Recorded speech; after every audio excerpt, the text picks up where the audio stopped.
Thanks everyone for joining us this afternoon for the Powell's Books event. My name is Kim and I'm one of our event hosts here at Powell's. Before we begin, I want to encourage you to check out our lineup of upcoming virtual events by visiting our website, powells.com. One of our many events we're looking forward to is Alice Hoffman in conversation with Anne Leary for Hoffman's new book, Magic Lessons. That event is this coming Tuesday, the 20th.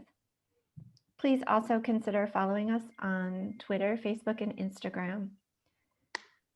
This afternoon, we're so excited to welcome Jenn Louis and Justin Chapple.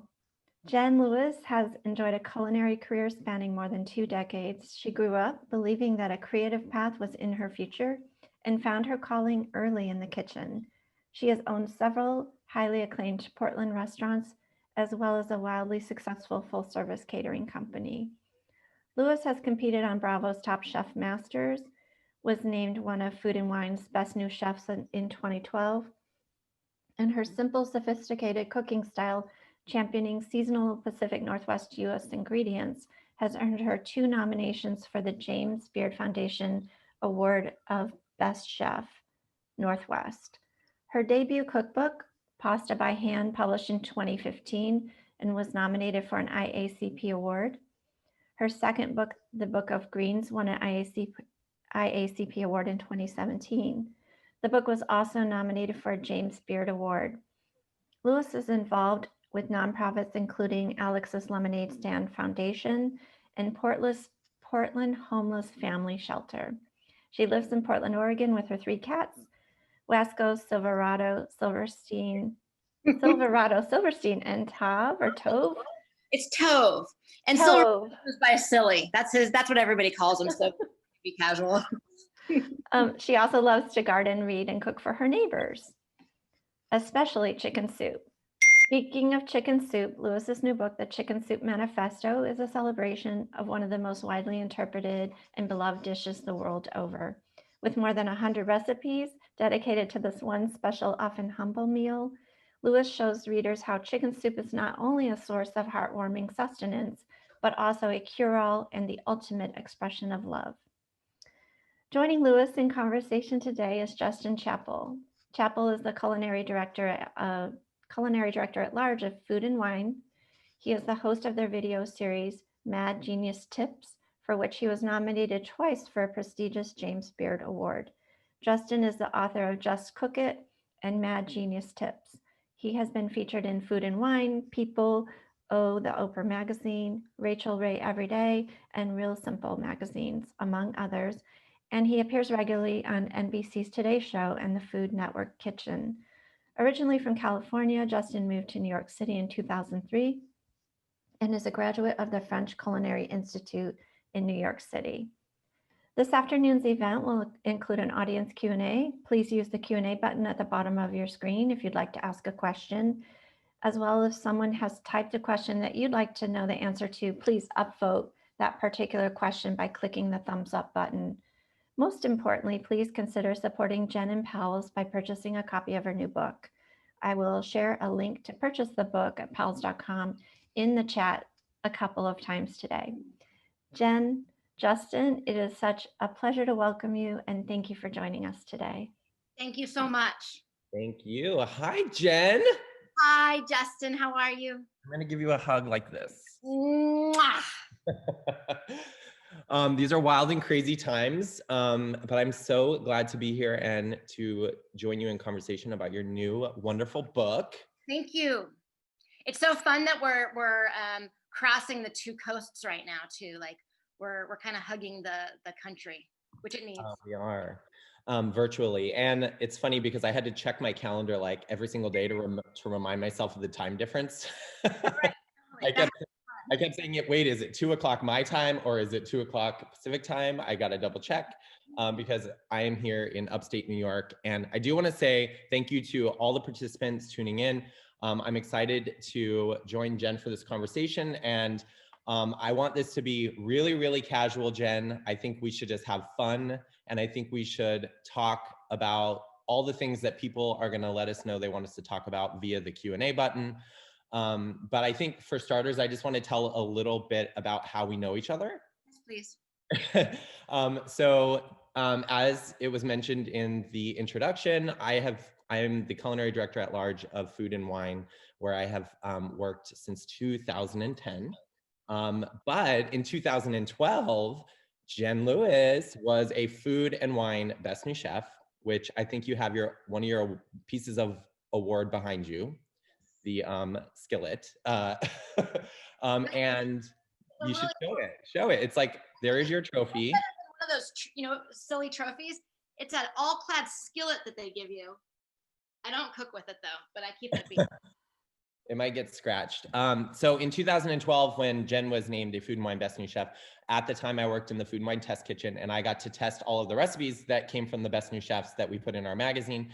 And it's so funny. And Jenn, I do not want you to be offended by this. It is a true story though. So when the recipes came in that year and I got your recipe, I said to my editor at the time, I said, I think there's something missing because this recipe is so simple. And I was so used to getting recipes from chefs that had like 100 different elements, that had 14 different components. And of course, we always wanted simple recipes from the chefs, but Jenn's came in and it was a melon and berry salad with feta. And I remember thinking, and my editor was like, nope, that's the recipe. It's simple, it's delicious, let's go for it. And I remember making it, and we were all standing around the big kitchen island in the test kitchen, and we were like, it's like so simple, and that's what made it so genius and delicious. You're so sweet. And that's what I love about your cooking, because it's sort of, when we talked like last week, you said you have this sort of hippie perspective of, I look forward to it. You gotta embrace it. Yeah, totally. And one of my favorite recipes I ever tested of yours was your beet gnocchi from your book, which I think was on the cover of like 11 magazines that year. Yeah, that was good. And I used to make those from my pasta by handbook. I used to make those for Valentine's Day at the restaurant every year. Oh, that's so sweet. They're so pretty. Yeah. And so that was my first introduction to you and your cooking. And we have since become friends, and I cook all of your recipes from your books, and I love them so much. And that's why I'm so excited that today we are talking about the Chicken Soup Manifesto. Thanks. So I think we should jump right in. Should we start talking about it? Into the soup pot. Let's do it. So I think the first thing, I think everyone's wondering, I'm definitely wondering this, but like, how did you get on this chicken soup train that led you very quickly to this, not quickly, I hesitate to say that, but this Chicken Soup Manifesto? So why chicken soup? Well, it's a pretty funny story. I was working, I used to travel a lot for work, and I was constantly traveling, and I would typically get sick all the time because I was traveling and running myself so hard. And I was in San Diego doing a fundraiser dinner. And the next day I was leaving, and I was at the airport, and I was texting with my sister. And it was like one of those things when you get a cold and it comes all at once, and you're like, oh my God, I'm so sick all of a sudden. And I had a cold, and my head hurt, and I had chills, and I knew it was gonna be like 3.5 hours till I got home. And I was just like, I don't know how I'm gonna get home. Like, it was just like, it's like when you get in the shower and you turn the shower on and it just hurts your skin, like just the like, it was that kind of sick. And so I texted my sister, and I told her I didn't feel well. And when I got home, there was a warm pot of chicken soup that she made and put on my doorstep. And I think I opened my door, I went into the kitchen, and I ate like 3 bowls of soup really fast. And I was still sick, but it gave me some relief that was just magical. Like, it was just that really interesting thing. And so I think as I was getting better, I finished the soup in like 2 days. And I thought about how, my culture of being Jewish, how chicken soup's just like this thing, but we call it Jewish penicillin. And so I started to think a lot about it and how special it is for my culture, but how chicken soup is just one of those things that we don't tend to think about it, but there are so many soups based on different countries and the ingredients they have. And I started to kind of look that up, and there was this whole world out there, and we all think like our chicken soup is chicken soup, but every culture has one. And it was really just a really deep dive, and it was really cool to find how many interesting, flavorful, wonderful, restorative recipes there are for traditional chicken soup. Yeah, and I mean, I actually do want to read one little line from your book, which is chicken soup is a culinary connection shared around the world. And that's one of the things that I love so much about this book. And I want to go down that road. But first, and it could be a quick or a long answer, but what chicken soup did you grow up eating? 7. I'm just kidding. I grew up eating Eastern European brothy chicken noodle soup for sure. And I also grew up eating matzo ball soup, which doesn't usually have chicken pieces in it, but it's a chicken-based chicken soup. What did you grow up eating? So I grew up eating like chicken noodle soup, just chicken, carrots, celery, and wide egg noodles. That was like. Exactly. It's really cool. Go ahead. I do have to say, when I first moved out on my own, I used to eat the packages of the Lipton noodle soup stuff that was like, it has like the bouillon in it and then you add the hot water.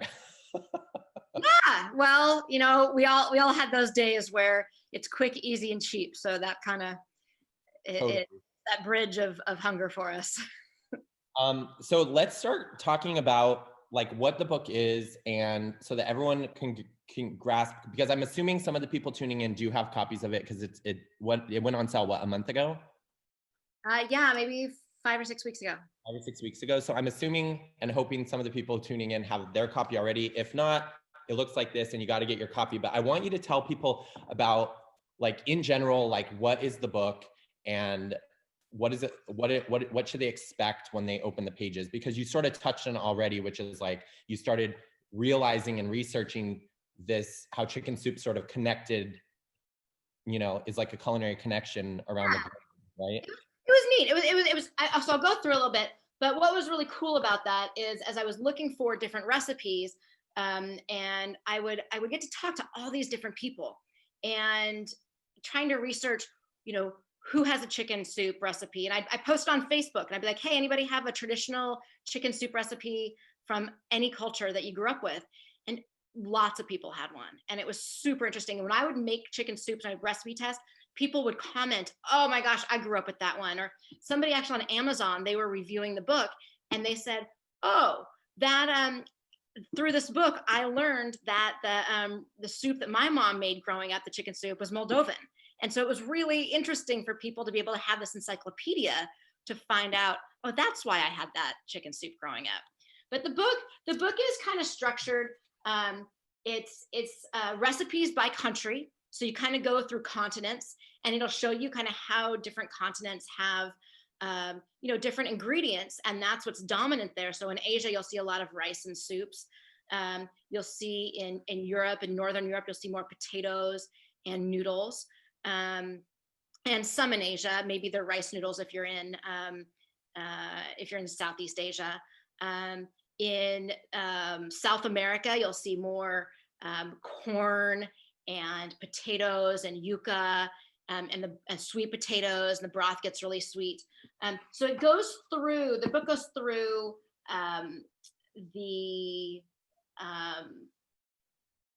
the regions of our world, but it also starts out with, like, I don't know if you can see this, with the basics. And so what to expect and how to use the book and measurements. My publisher is Australian, and so they had to declare that the measurements in the US and the measurements in Australia are a little bit different, but it's also available in the UK. So we had to kind of talk a little bit about that. However, I do include everything in ounces and grams, so it's translatable. And equipment, like what kind of equipment do you need? And I'm a big fan of the basics, like get good quality of the basic equipment and you're good. Like you don't need, I can tell that from your beautiful kitchen too. You don't need like a whole bunch of stuff in your kitchen, just the good basics that you can work with. I go through pantry necessities. So like, rendered chicken fat for these soups, or if you're making a big batch of stock, keep that chicken fat and use it in your soup. Olive oil, sesame oil, neutral oils, spices, and rice, and different kinds of potatoes.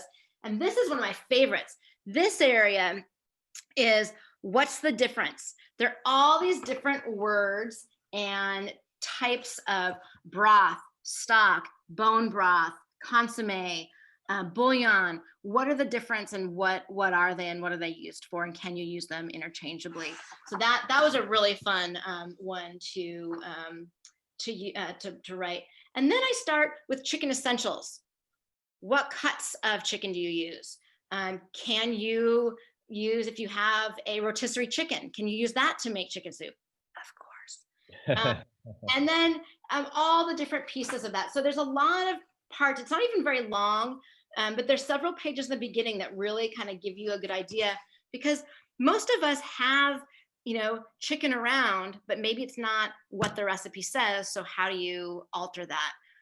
And while I'm there, I will tell you that I'm a big fan, and it's perfect season right now, of getting a bunch of bones, going to your butcher, going wherever, getting a whole bunch of chicken bones, 20 pounds, make a huge batch of stock, and then freeze it in quarts. And then you can go ahead and have stock in your freezer for whenever you want. I love that you introduced that whole beginning section of the book, because as I was reading it, I sort of did it backwards. I started with your introduction, and then I went into the recipes, and then I went back, because I was like, wow, I was like, there's a lot of because the recipes, there's ingredients that you're going to find from all over the world. And then I was like, well, how would that look at the beginning of the book in the typical ingredient sections that you see in a lot of books? And I love it because you're talking about true basics. You're talking about the true, here are the pantry essentials, rather than listing everything you need to cook your way through the book. And I loved the little section on the broth. And I do want to talk about that for 1 second, because I think if I had to have you answer one question that I get all the time as a recipe developer is, what is the difference? And then we do have a live question that I want to ask you as well, but please, for everyone watching, what is the difference between broth and bone broth? Same thing. Yes. I know, it's new bone broth. It really is the same thing. It's stock, broth, stock. Broth is tend to be to people think of as lighter. So sometimes when you take a whole chicken and you cook it in water, maybe with vegetables, maybe not, and then it gets cooked and you take it out, you use that light broth for a soup. Otherwise, you can use stock. And so stock, sometimes I take my, it's usually a longer cooked broth is cooked shorter, and it's a lighter broth. And a stock might be something that's cooked longer and it has more extraction of vegetables or meat or collagen, whatever it is.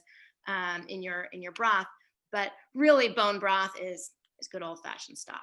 I agree with you. And sometimes, just to end an argument, oftentimes I say, it's a little richer, and it's a lot of marketing.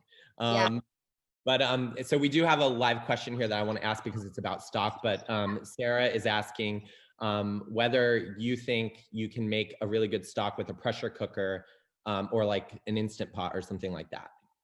I make, so whenever I have bones if I have chicken for dinner and there's bones left over, or if I make a chicken soup and there's whatever, if I've got bones, I just stick them in a bag and put them in my freezer. And then I end up putting all of them in my Instant Pot. And it's actually what I use the Instant Pot most for, is I put all the bones in, I fill it up to whatever with water, put it on 2 hours, high pressure, great broth. And that way I've utilized all my bones, and then I've used them one more time, kind of thing. So I think you absolutely can. I do it all the time.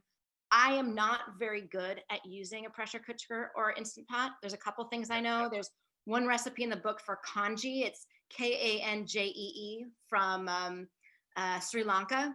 And it's one of my favorite recipes in the book.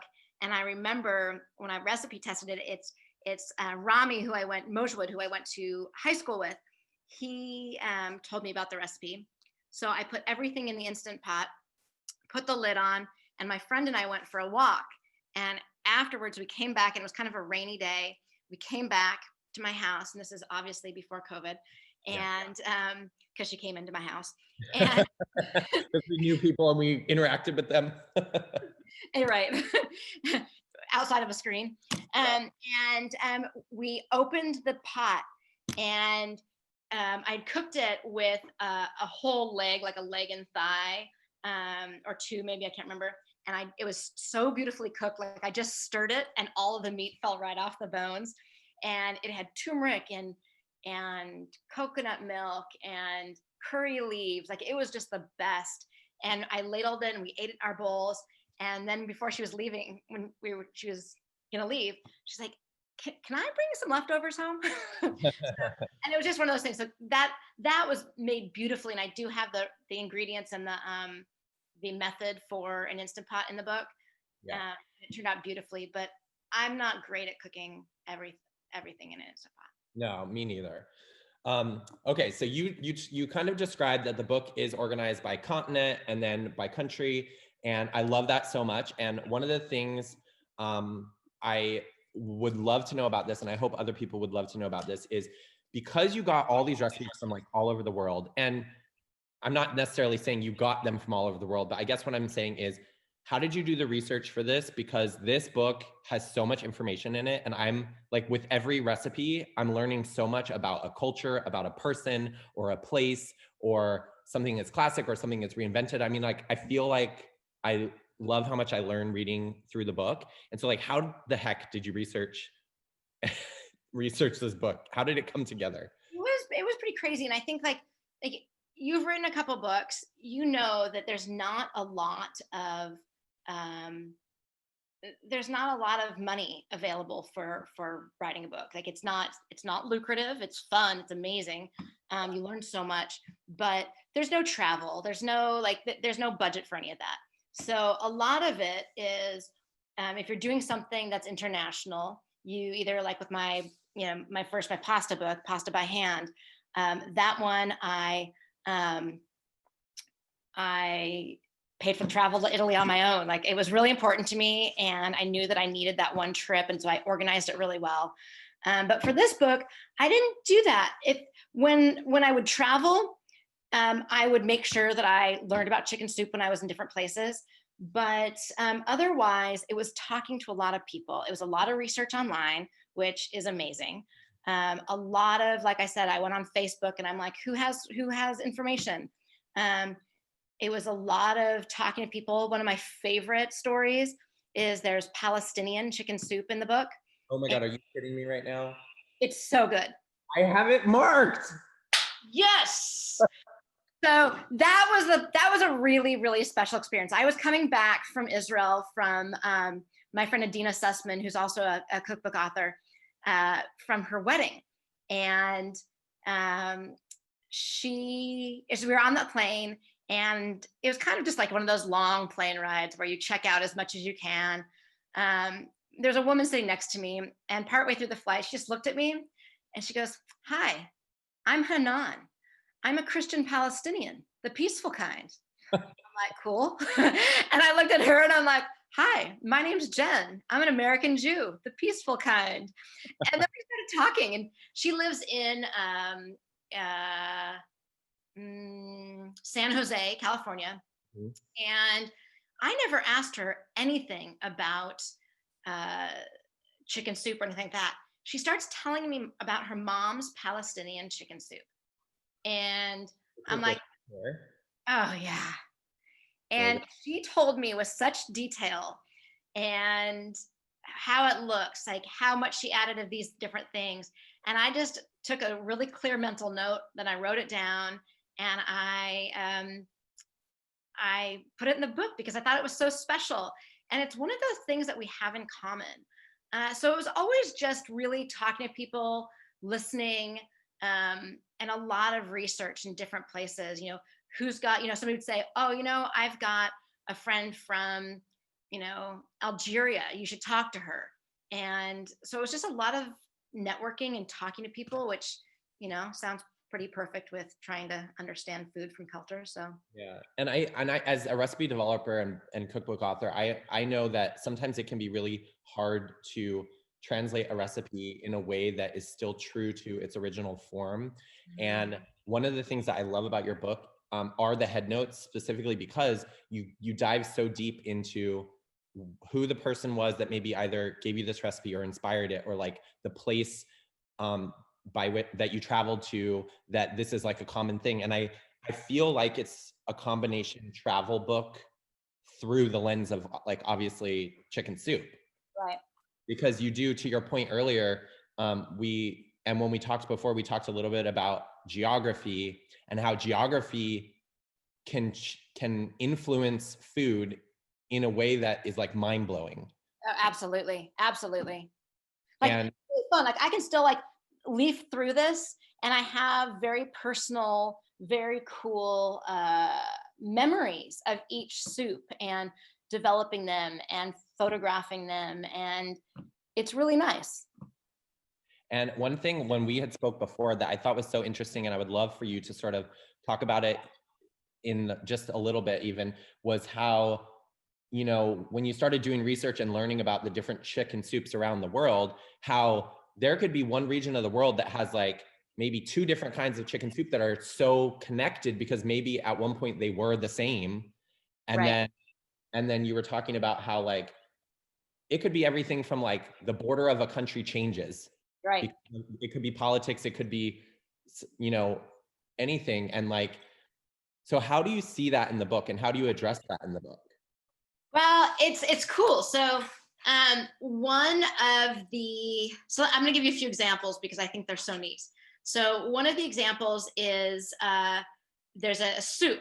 It actually has the same name, spelled maybe differently, which that's just the transliteration, called yakhni in Afghanistan and in Pakistan. And, you know, I'm sure that at one point, like, it was, you know, the borders have moved so many times and different countries and people lived back and forth. So I'm sure it's the same soup. But just like in Italy, when you see, you know, somebody's ragu and next door they do it just a little differently, or in the next town over, and everyone claims that they do it correctly. This is the Afghani yakhni, and it's one of my favorites in the book. And it's something, it's one of the recipes I always tell people to start with. It's really soulful and really delicious. It gets thickened a little bit with red lentils. Really, really special soup. Another place that you can see that similarity, which I found out in the beginning of my research, and that kind of opened my mind to more of it, is that the soup in Portugal is, of course, very similar to the soup in Brazil.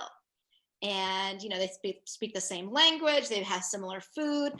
So that really made a lot of sense. And then like, even a little bit differently, like if you go to the Philippines have such a rich cultural history of different groups. So you look at the soup that had tinola, that has, I think I'm saying the right one, that has, it's a Chinese port town where it was developed. And for the Chinese influence, it is little dumplings with pork in them. The Spanish influence is fried, really thinly cut garlic.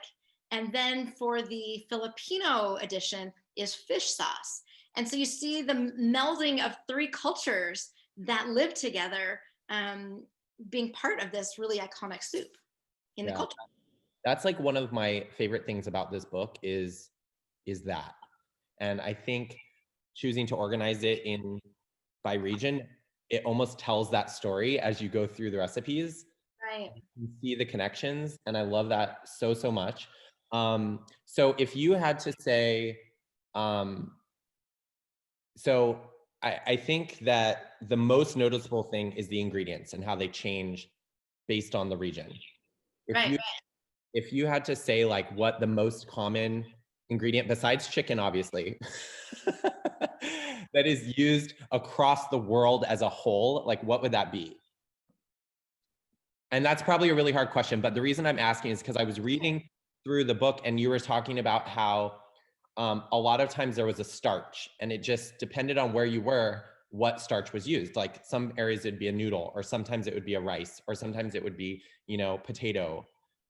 I think that the common things that you see, onion is a foundation. It's everywhere. So that I'd say is a foundation. Even if somebody doesn't use garlic, they're going to use onion. But onion and garlic, kind of that's the thing.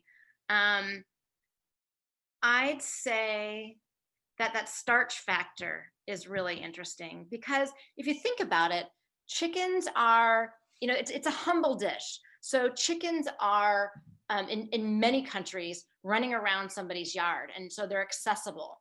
In a lot of places, they're very inexpensive. If you get cuts or if you get a whole chicken, they can feed a family, or they can feed a family twice. So a lot of these soups, you make the broth with the chicken, the whole chicken, and then you make the soup with the broth and you eat the chicken meat at a later time. Or you use half of the chicken meat in the soup and then you use half at a later time. So it really could be stretched. But just like pasta, chicken soup needs a filler. It needs something in that soup to kind of fill your belly. And so you tend to see potatoes, different kinds of rice. You see different kinds of pasta, noodles, orzo, pastina, the little tiny Italian noodles. You might see, rice-based noodles.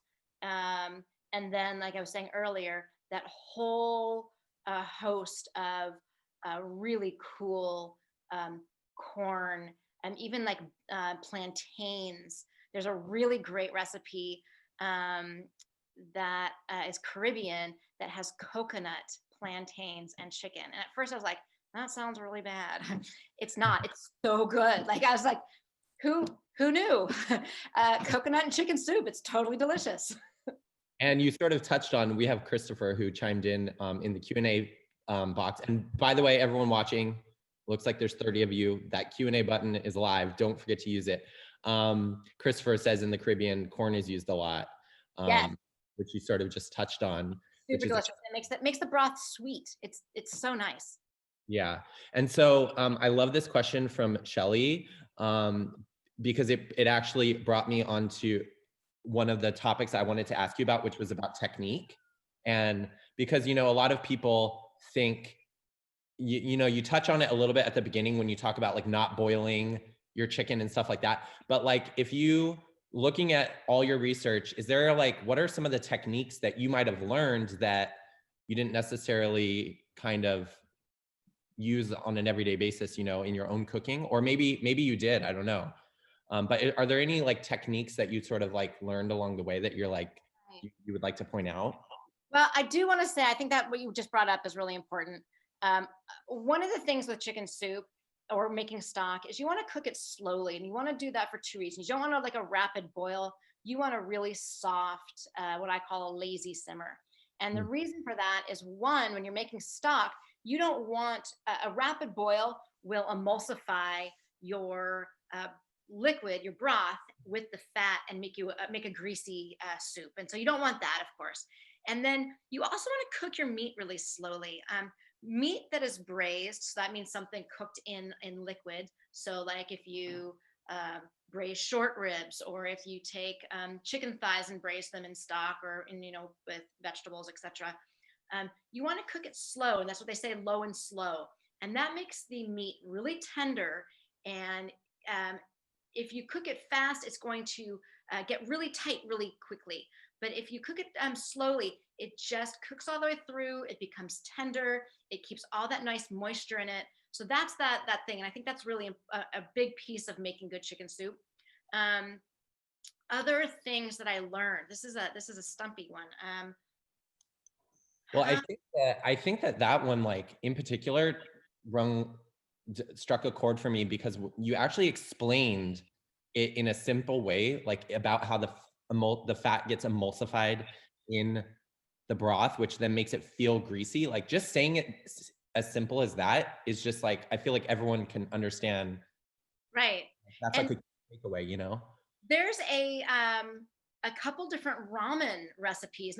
There's ramen recipes in the book, but there's a couple different specific ramen dishes where they boil to make it a greasy mouthfeel. Like that's the thing. Like it's got pork, it's got all this stuff in there with a ton of high fat, and it's supposed to be like that very rich mouthfeely broth.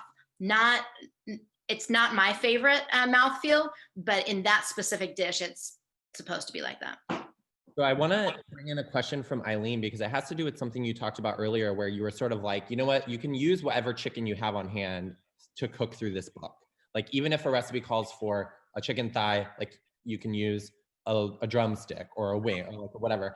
And Eileen is asking, like, do you use both white and dark meat? And if so, what the difference is. And I think that it would be great if you could just sort of explain like how people can maybe use whatever chicken they have, like what, maybe just like a couple pointers if they want something in the book that maybe calls for dark meat, but they only have like breasts on hand. Absolutely. So you can use anything you want, and you should cook with what you enjoy. Don't make recipes that you're like, oh, I'm gonna put this in, but I really can't stand the flavor of it, or I really don't like dark meat or whatever. Use what you like. That's what you're supposed to do. A lot of these recipes start with a whole chicken, but you don't have to do that. You can. If you do use a whole chicken, what I like to do is I like to quarter a whole chicken. So use shears or a big knife, and I like to separate the light meat from the dark meat because they cook at different rates. And sometimes I would like to be able to take the pieces out as they're finished cooking in the broth, so then I can let the other ones cook a little bit longer if they need. And for people who maybe are not sure how to tell if the chicken is done, like what would you suggest for them? You can do it a couple different ways. It's always great to have a thermometer handy. They're, $15. I've even been telling people during COVID, they're like, I wanted a steak and I brought it home and I overcooked it. I'm like, there's no shame in sticking a thermometer into your steak when you're cooking your steak to make sure that you have, the steak cooked as you like it. So get a thermometer is awesome. I temp bread when it comes out of the oven to make sure it's where I want it. If you can't see inside, stick a thermometer in there. It's good. But it'll tell you 165 is usually done with chicken. You can pull it a little bit ahead because it's going to continue cooking because it's so hot. The dark meat, you can cook a little bit longer and it gets really tender and really soft. Whereas the white meat doesn't have as much fat in it and the same amount of structure in the meat. They use their legs more than they use their pectoral muscles. So I would recommend putting them in different pieces so you can pull them when they're done. Also, I'm getting off track because I'm thinking of so many chicken things. So much to tell you. One of the things that I love that you just said is that a lot of the recipes say to start with the whole bird, but you don't have to. But you can also, if somebody wants, they can start with the whole bird, but it doesn't mean they have to eat all the thing. Like if they only like white meat, they could do the whole bird and just take everything else out and use it for something else and just keep the white meat in there. Well, and I was talking to someone the other day and they're like, what do you recommend? I always feel like I've got so much meat left over when I make chicken soup. And I'm like, it sounds like they really like the broth more than anything else. I'm like, well, just put half the chicken, shred your chicken and then put it in. And she's like, good idea. Because we don't think about those things. We always think about like, this is what we need to do, or this is how the recipe works. The other thing with different parts, so white meat versus dark meat. Dark meat, if you want to make chicken soup and you have stock on hand and you have chicken thighs, go to town, but just make sure that you cook your chicken slowly and cook your chicken thighs until they kind of pull apart. Like if you took two forks, you can just kind of pull them apart gently. They shouldn't shred into mush, but they should pull into pieces that are nice and tender. Chicken breasts are leaner, and people don't realize a couple things. One, chicken breasts are delicious. My favorite way to eat a chicken breast is to take the breast and pound it a little bit. So it's a little bit more even than it is like thin on one side and thick on the other. And slide it in, like if you wanted a chicken salad for lunch, make a really delicious broth.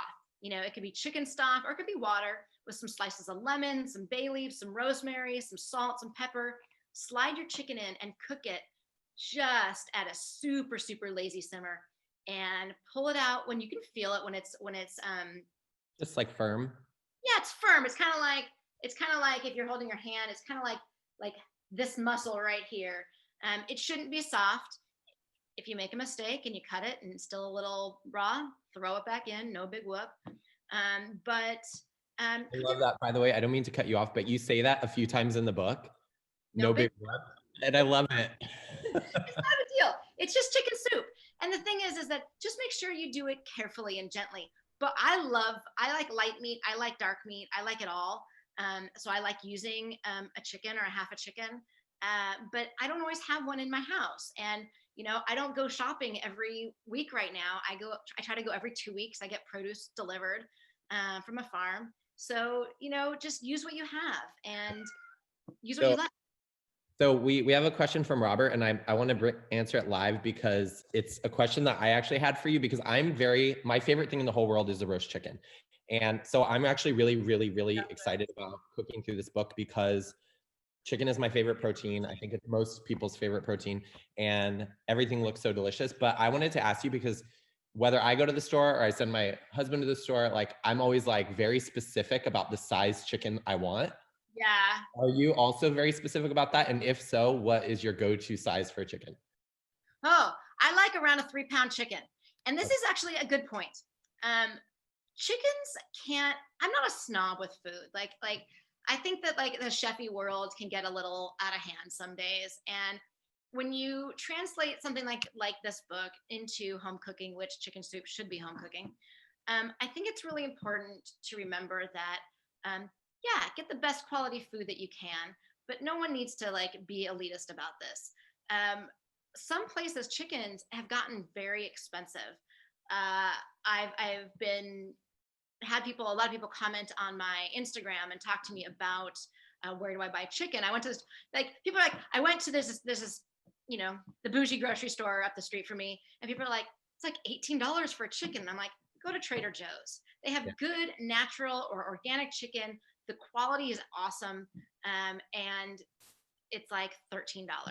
So, and you can get a lot of meals out of that. So look around a little bit, because I know it can.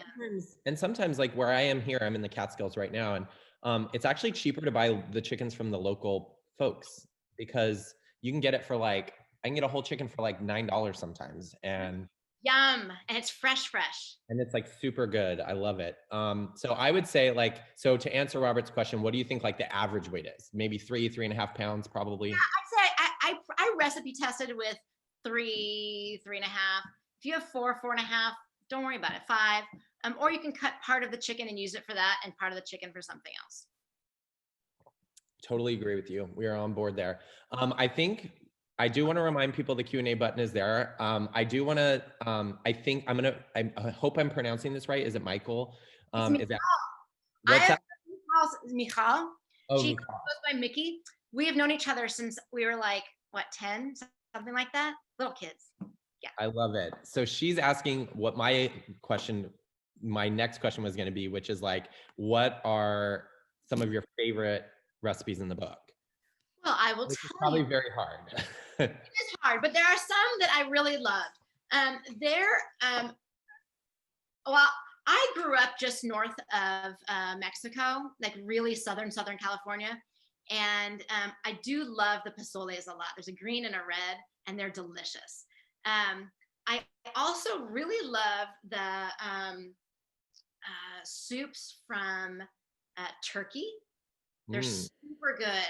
I mean, wonderful flavors. And I love, what am I thinking of? And I'm apologizing for pronouncing Michal wrong. So everybody does. She's drooling over your kitchen too, I see. I am too. I'm drooling over your kitchen. Oh, well, thank you. And there's one more. Oh, the Korean soups. The Korean soups are so great. There's one that's actually made with a little game hen, and I highly recommend it. You get sticky rice and you soak it overnight, and you put it into the cavity of the hen, and then you poach it. And typically in a lot of Korean food, there's a salt pepper mixture, and you put that together and you season as you go with that. It's so great. I actually wanted to show that one because it's one of the most beautiful recipes I think that was shot, because it's whole, and it's the whole Spanish hen, right? Yeah, it's so great. And that one, I waited to cook that Oh, and the sauces that go with it are so good. I need to make that sometime soon. This And then is you on my list. broth. What? This is on my list as like one of the first ones I want to try. It's so great. It's a really lovely dish. It looks so delicious. The rice gets steamed from the chicken and the broth as you cook it, and it's just kind of got that tacky sweet rice. Oh, so good. It sounds really delicious. So if they're like knowing the type of food that you cook, well, first of all, I want to say one thing to everyone tuning in. I'm sure most people tuning in know you and they're familiar with you. But one of the things I love about this book and all of your books is that you're obviously a chef. You have run many restaurants, and one of the things I love is that your books aren't like recipes that you would necessarily cook for a restaurant. They're definitely like home cooked food. It comes across that way, and that's one of the things I love. But that said, if you did have to say, like whether there was anything in here that was like really difficult or really really easy, is that something that you would point out, or do you think that they're all pretty easy for everyone to kind of do? That's a good question. I think they vary a little bit. I think that they're all pretty simple. There is a Japanese soup that has all of these different components, which is really lovely. Like you make this egg crepe that to top it with, and you basically like take egg and a little soy sauce and mirin, I think it is, and so you make it really fine, and then you make this really thin egg crepe, and then you roll it and cut it these beautiful little noodles to like be on top. Like that one took a while. Like there's some that are definitely have a little bit more technique to them. There's the yakhni that I told you about from Afghanistan, and there's also one from Albania called Soupa de Domate, and that's a pretty simple tomato and rice soup that's super lovely. Like it's super homey and delicious, and those are really simple. Most of them are, but a few of them have like if you're making some of the Southeast Asian and you have to make the curry base with the lemongrass, etc. That's a little bit more technique based. Yeah, well, but they all seem like pretty simple.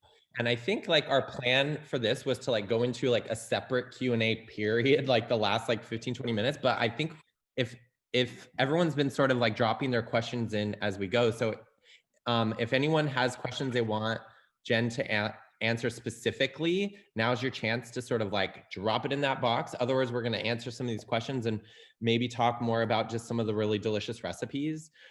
There is one question that I'm going to ask you right now from Patricia, and it's probably going to be hard to answer. But do you think any of these recipes can be adapted for a vegetarian and still maintain some of the individual soup goodness? Like maybe it sounds like she's asking if there's any protein substitutes or maybe a vegetable that can be used instead. Absolutely. So I am on 31 days right now of being completely plant-based diet and no flour and of any kind and no sugar. And so I know it's super weird. I love it. Like I feel super good. Like I'm totally like pulling out all my hippie roots. Like I'm totally into my boyfriend's doing it with me. At the first week I hated it, and now I'm super into it. But it made me kind of think about this book a lot, and I did some cooking classes with it recently, and a bunch of people are vegetarian. You can absolutely make these vegetarian. Here's what's going to be your challenge. One, you need to make a good broth to begin. So like there's some that have like miso in them. You can easily forget the chicken stock and use a light vegetable stock with the miso, and that's going to be great. But if you can make like a really good vegan broth and just test them out what works for you, it's going to be lighter, but that's kind of how it works. You're gonna be fine. I personally, the way that I'm going about this plant-based thing is I'm not eating a lot of products that are not nothing processed really. So like I'm not eating tempeh. I'm eating a little tofu, but not much. I'm mostly beans and that kind of thing. So I don't think you need to add too much. You could add some tofu if you wanted, but I would just recommend some more vegetables, and just make sure that those vegetables make sense in what you're adding. So if it's a Southeast Asian recipe, add vegetables from that region. But you certainly could add some tofu. I think, tempeh and seitan, those definitely don't have the same kind of flavor and aren't as neutral. But you can always add a little salad or some sort of like a bean salad from that culture as well on the side if you wanted some additional protein. Yeah. But it can be done. But it sounds like mostly like, as long as you have like just a really good flavorful broth that you're happy with, then you can really, for some of these that are already veg heavy, you can really just like go for it in that way, without even adding something. And there's a lot of like vegetarian, like the congee I was telling you about from Sri Lanka. That's actually made with coconut milk. So leave the chicken out and use water for any other additional liquid that you need, and you're golden. So yeah. So Adam is asking, and I love this question because it was on my list as well. And you sort of touched on it a little bit earlier, but like, what are your tips for making soups with rotisserie chicken? Super easy. So just make sure you have a good stock handy, and you can make the soup and then shred the chicken and put it in at the end. Definitely keep the carcass when you're done and you pick all the meat off. Throw it into a bag in your freezer, collect a few, and then make stock. So like, never get rid of your chicken bones. Keep them, make a pot of stock, and it's nice to have that extra broth for sure. What do you do do you save bones? Yeah, I save bones. And sometimes what I do is I use the white meat for salad. I use the dark meat for chicken. For soup. White meat is also chicken, just so you know. Yeah. And then sometimes what I do is I take the carcasses and put them in the freezer, just like you. When I have like 5 or 6, I throw them in a big pot with literally any other poultry trimmings I have, whether it's turkey or Cornish hen backbones or something.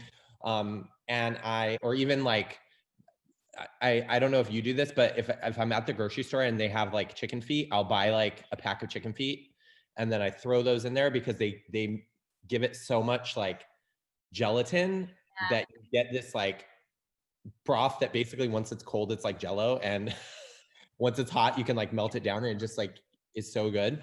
But all those like scraps together actually make a pretty decent broth. Yeah, I agree. And with the carcasses, I mean, it's like a no-brainer to just throw them in if you're making a soup anyways. Yeah, I think that's great. And sometimes when I, even for a vegetarian broth, if I have mushrooms and I take the stems off, I'll just throw them in the freezer too, and be able to dump them in a pot. So it's nice to have. So I can't really ask you what like your favorite recipe in the book is, because as somebody who's written cookbooks, I know that that's like one of the hardest questions to answer. But I do want you to tell the story about your mom's matzo balls, or like the cooking technique. And the reason I want you to tell this story is because, so my husband Jason is Jewish, and I make matzo ball soup for him, and I made it recently, and the matzo balls came out horrible. So much so that I thought I did something wrong. Like I was like, did I measure these wrong or something like that? And then when I was reading your mom's recipe, makes sense, huh? It makes sense. And you have like a really, really amazing tip for making the matzo balls. Are you going to make that? Definitely. I have it pinned down. Well, I want the cooking technique for the matzo balls is like, I don't know why I didn't think of that. Do you want to, so matzo balls, I think you should tell what the technique is. Okay. Okay. And then I also would like you to tell everybody a little bit about each of your books too. You're going to put me on the spot. Okay. So my mom passed away about 8 years ago. Next month will be 8 years. And the picture of the matzo ball soup, that's actually in her bowl. And actually, if you can see behind me, she collected all of these Flow Blue. Oh, look at that. And so I have a bunch that I eat off of. And then she had these in her office. So I have them in my office now. And one day she made matzo balls. And we had to go, I think we went to synagogue or something, and came back, and she had forgotten she didn't have time to take them out of the broth that they were poaching in. So she just put the lid on it, and we went.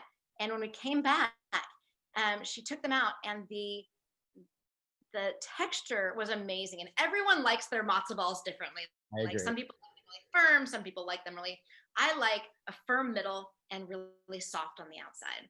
And it was perfect. And that's so we developed this method of poaching them for half an hour, then keeping them in the water that they were poached in for half an hour with the lid on, and then they were perfect. And so that's kind of the way I've always made them.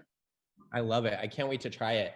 We're getting a lot, like most of the questions today have been about like broth and stock and all of that, which I love, because I actually think, and to your, like we've said it multiple times during this conversation, is how that's like sort of like the backbone to some of the soups in the book. And the question is coming from Linda.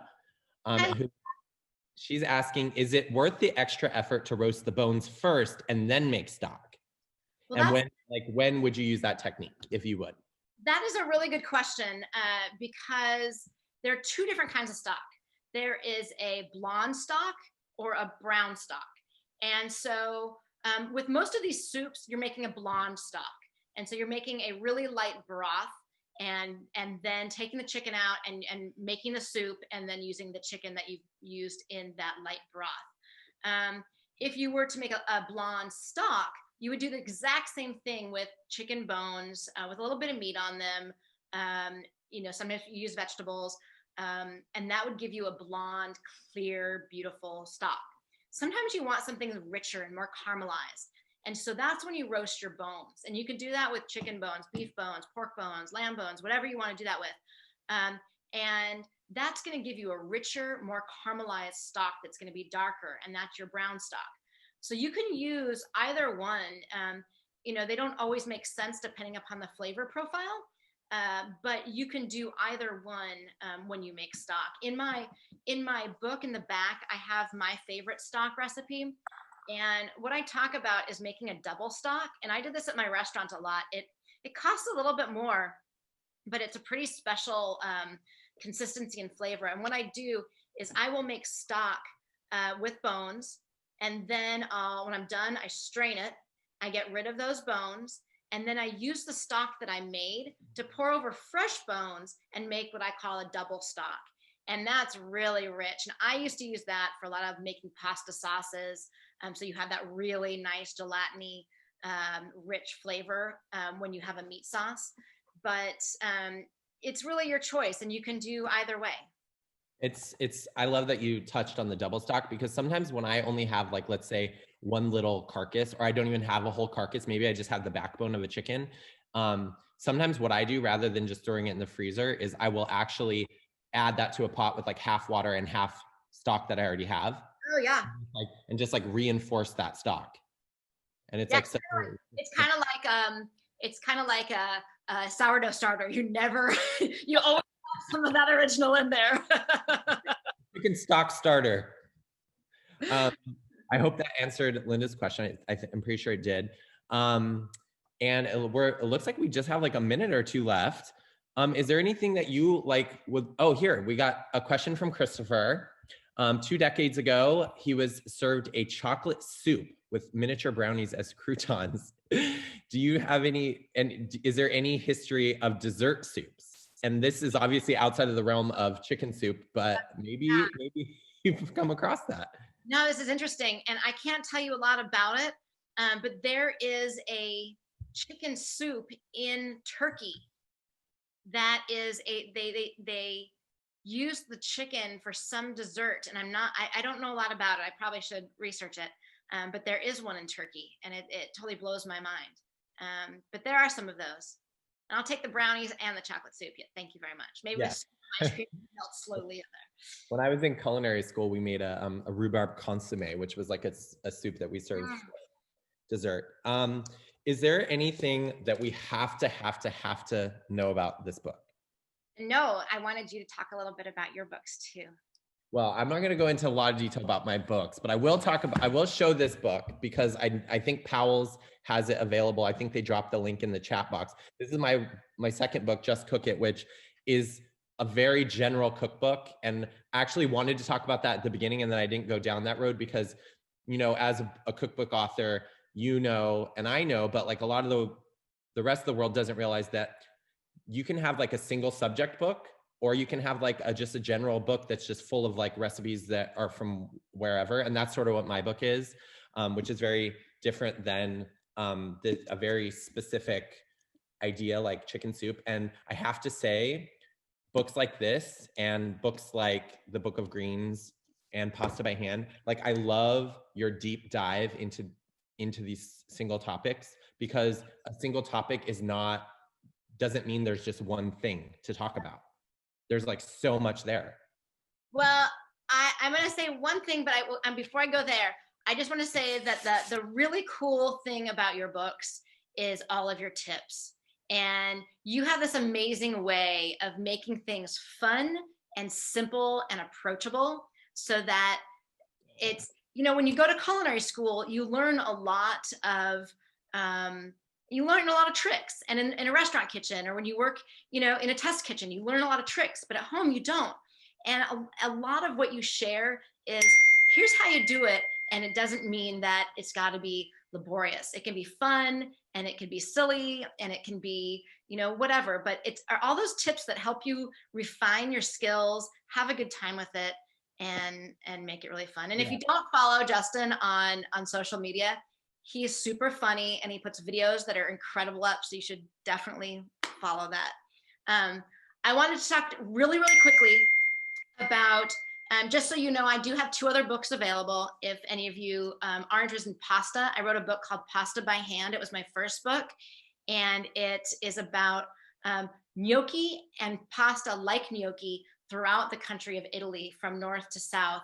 And that was an incredible research project. And Italy became a unified country 100 years after than the US, which shows you how regional their cuisines are. And so that was one. And my second book is called The Book of Greens. And it's an encyclopedia of all different kinds of greens, from iceberg lettuce and arugula to Treviso, all sorts of stuff. And it's got a ton of recipes. It's super creative and kind of wacky. And then the chicken soup. That's my trifecta. I love it. And I love it because you, as a chef, who is you're an incredible restaurant chef. What I love is that you pick a topic that you're passionate about, and you bring that to the world, and you dive deep into it, as opposed to maybe just like, let me do all the recipes that are at my restaurant or whatever, which there's nothing wrong with. I actually love that, and I appreciate that. But I've learned to appreciate you as not just like a super talented restaurant chef, but a super talented cookbook author who is informative and so smart. You're just so brilliant. And I love your approach to food, and how it could be simple and rustic and still beautiful and still sort of refined in a very special way. And all the recipes in all of your books, but I'm so excited to cook the recipes in the Chicken Soup Manifesto. I can't wait. I actually have 2 copies of it, and I gifted one to our mutual friend, Kate Headings. Oh, yay! She's the best. So if we don't have any more questions left, let's see here. It doesn't look like we have any. Jen, when are you coming over from me call? I know. I'm not in New York for any time soon. Yeah. Thank you, everybody. Justin, thank you so much for doing this with me. Oh my gosh. Thanks for letting me join you for. I got to look at you for an hour. Oh my God. It's like regular. It's like normal. You're so nice. Thank you. Thanks, everybody. Thank you so much, everyone, for joining us for today's event. Please consider purchasing a copy of Chicken Soup Manifesto. I've also provided links to Justin and Jen's other books that they discussed today in the chat. We really look forward to seeing you at another Powell's event again very soon. Jenn and Justin, thank you so much. We're really grateful that you were here today. And everyone, have a great day. Thank you. Bye. Bye. Take care.